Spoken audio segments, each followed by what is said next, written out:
Біз тыңдаймыз, бірақ сөкпейміз. 2010 жылы қаңтарда Бейбарысты босанғаннан кейін, 6 айдан кейін 2010 жылдың шілдесінде мен Бейбарысты ауылға ата-әжесіне апарып тастап, жұмысқа шығуым керек болды.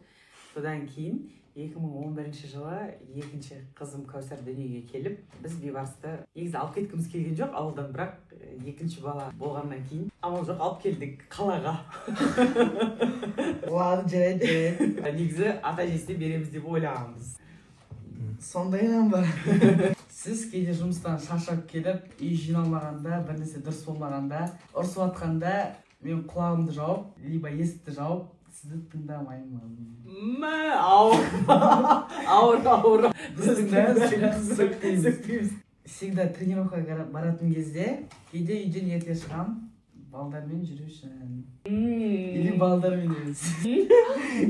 Сонда кіммен? Біз тыңдаймыз, бірақ сөкпейміз. Бейбарыстың 1 қаңтар туған күні болды, 15 жасқа толды.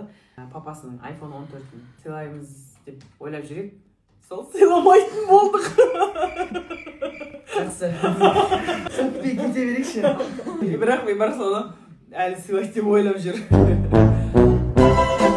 Тыңдаймыз, бірақ сөкпейміз. Қате болды.